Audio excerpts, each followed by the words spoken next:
күтпеген жағдай, барлығымыз да түсінбей қалдық. Фатима келді. Я вообще таң қаларлықтай жағдай. Мен ойлаймын, Фатима әдейі ботаға қарсы келіп отыр деймін. И айтты ғой, Айбекпен екеуі кездесті деп. Просто Айбек кімнің капканына түсіп қалды, Фатима. Шынайы, білмеймін. Сөзім жоқ. Фатима келді. Мен өз ойымды толықтай айтқан сияқтымын эфирда, бірақ расында да настолько делать нечего адамдардың қатарында деп ойлаймын. Себебі бірнеше рет емес, қанша рет қадам басқан, білмеймін енді. Хотя өте жақсы қыз ғой Фатима. Келесіде мен сені түсіремін. Жылақпаған болатынсың. Мен түсінемін енді. Өмірбаян білем ғой, сондықтан да қатты аяп кеттім. Сезім деген оңай нәрсе емес қой енді, сондықтан.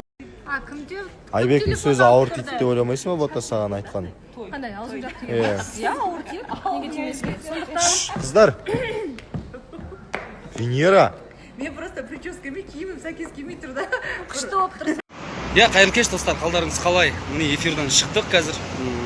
Сол бүгінгі тақырып. Бүгін негізі эфир махаббатқа толы болды, сезімге толы. Басша кішкене былай болды, ол менің кесірім деп айтсам болады. Кешіріп қойыңыздар, дұрыссыңыздар. Білетін басынан, о бастан Мехметтің де Фатиманың бір-біріне махаббаты бар екен. Мехметті қатты сыйлағанынан, Фатиманы да сыйлағанынан осылай екеуі бір-бірін қосуды жөн көрдім. Бақытты болсын осы. Мен себепкер болып тұрған шығар мүмкін. Басқа да жағдай, бірақ бақытты болып, отбасы болып олар. Макс екеуміз сол жол жаяу жүріп бара жатыр, ойланып қалған дегендей. Қайырлы кеш барлықтарыңызға, күндеріңіз жақсы өтті деген ойдам. Ертеңгі күндеріңіз, болашақ күндеріңіз де жақсы өтсін.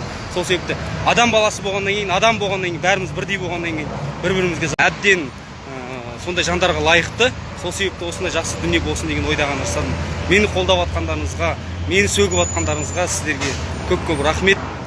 Кім не ойлайды білмеймін, барлық адамдарға тек қана бақыт тілеймін. Макс. Жүрегім ауыртты ғой. Жүрегім былай ғой. Дұрыс. Не болса да ұзағынан сүйіндірсін. Үшінші рет жүріп болып жатыр. Үшінші рет қой, Иә. Үшінші рет жүріп болдыңдар ғой. Бірінші рет дұрыстыңдар, екінші рет, үшінші рет жүріп болып жатыр. Енді мәңгілікке болсын айтам. Бастысы Айбекке рахмет. Мехмет, қалай? Сәлем достар. Қайырлы кеш бәріңізге. Эфир бітті. Мен үйге келдім. Сосын мынандай фруктовыйлар алдым. Короче, мынаулар маған емес, бірақ басқа біреуіне.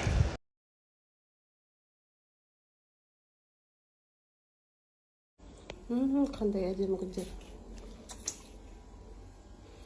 Тамақ дайын болды, Мехмет келді как раз. Вовремя. Қандай әдемі гүл. Рахмет.